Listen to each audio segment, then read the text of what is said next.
What's up YouTube, my name is Sabrina, also known as Sides. If you watched my last video, I showed you how to make an 8-bar loop. And today we're going to turn that 8-bar loop into a full song. Let's jump into the DAW. Welcome to the DAW. This is the 8-bar loop. Let's listen to it one time.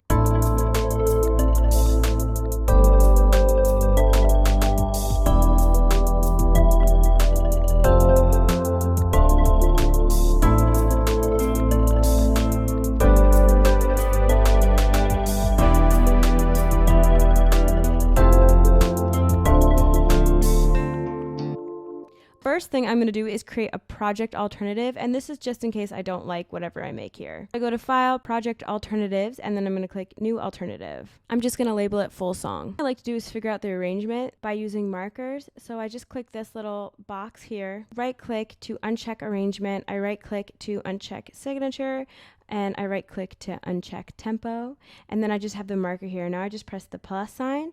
You just need one, and then I like to break it up into measures of 4. With every 2 measures I want to add or take something away, and I feel like this is a very easy visual to see that. I have the scissor tool on my right clicker, so I can just easily snap it, so it would be every 4 bars.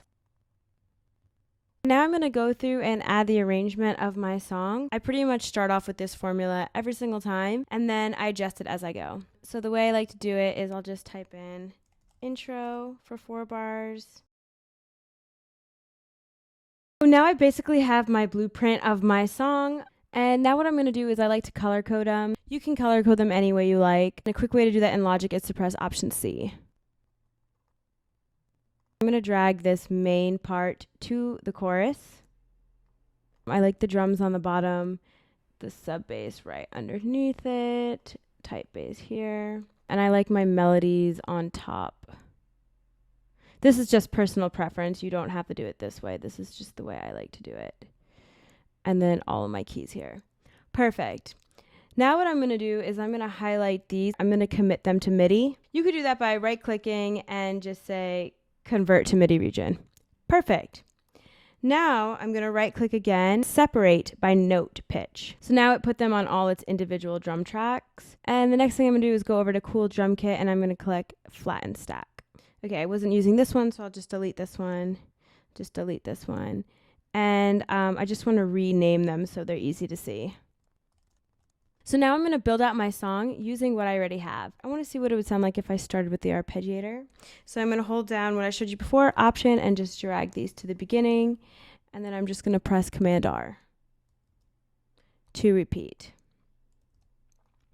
And then I'm going to pick one of these keys to start with it. So let's hear.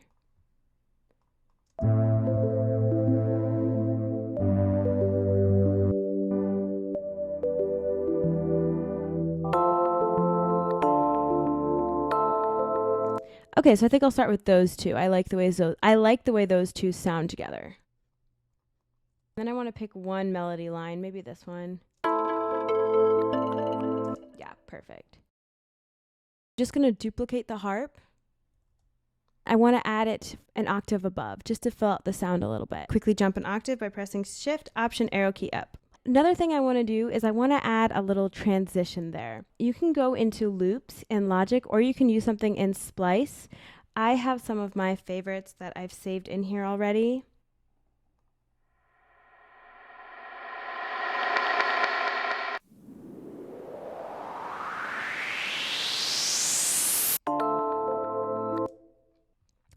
All right, let's hear how that sounds.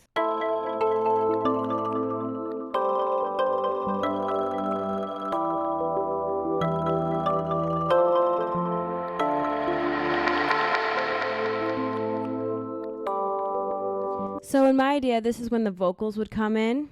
So now in the pre-chorus, I want to add something else. I wonder what it would sound like if I just added the snare.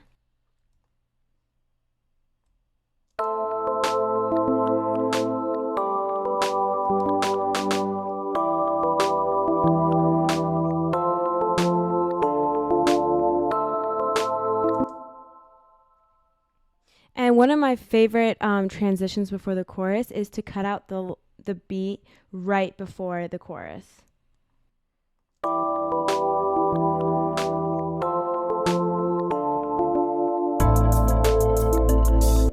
Okay, cool. I'm just going to pull a snap that I like from Splice. Here's Splice. This is the snap I like, and I'm just going to drag that right in here. Okay, perfect. And basically I just added it to the sample, so I can just copy and paste it to that part. Let's see, what else could we add?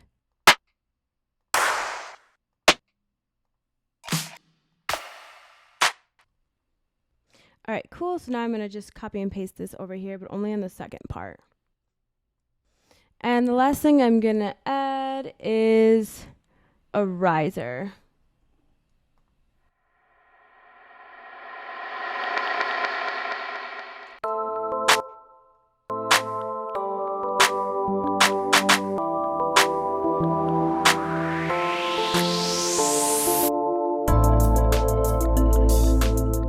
And I'm just adding some more risers. For the sake of time, normally I would search through and find some different ones, but I'm just going to use these for now. But definitely take your time and experiment with finding different transitions. I'm going to keep the guitar going.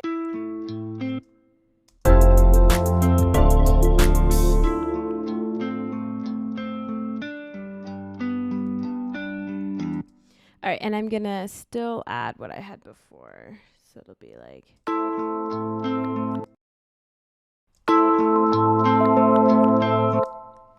And I also want to add the rain harps. So much of this is just adding and deleting stuff just to build tension and release. And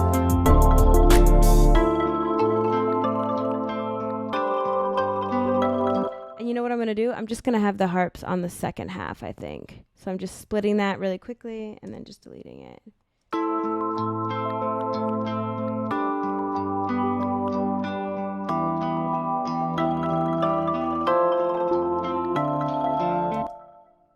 Fast. Let's see if I can find another swell.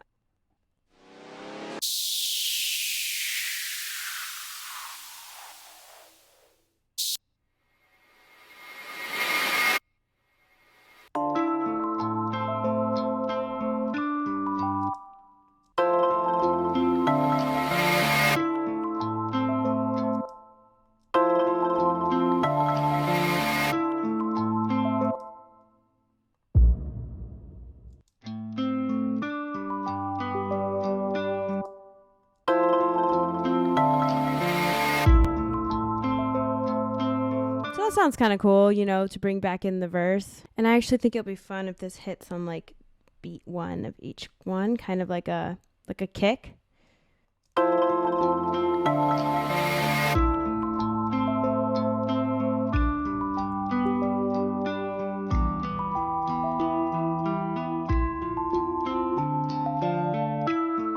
And then maybe I'll take out these addings and then bring just back the keys.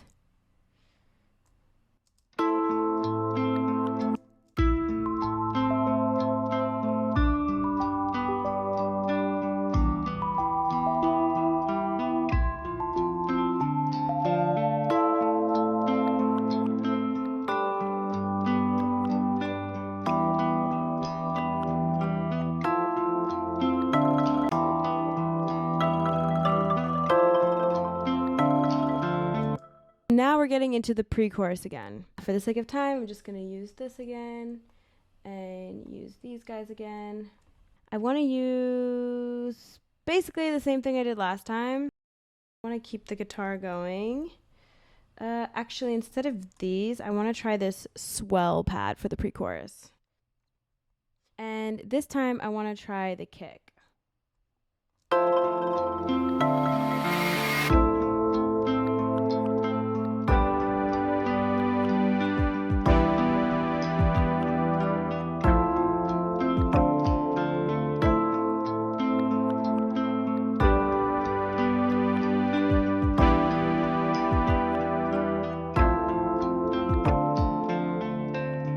And then I want to try a drop chorus.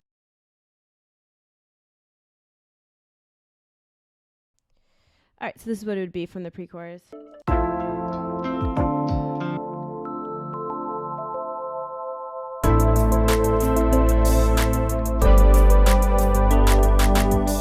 All right, let's hear it from the beginning. And basically, this song is pretty much ready to be written to. So let's listen to the whole thing.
yeah, so obviously there's a lot more things I can add. I still need to add some vocals. I would love to add some harmonies, some atmosphere, some Foley in the background. So if you guys like this video, let me know, and maybe I'll make a third video of how to add vocals, finishing touches, go over mixing and all of that.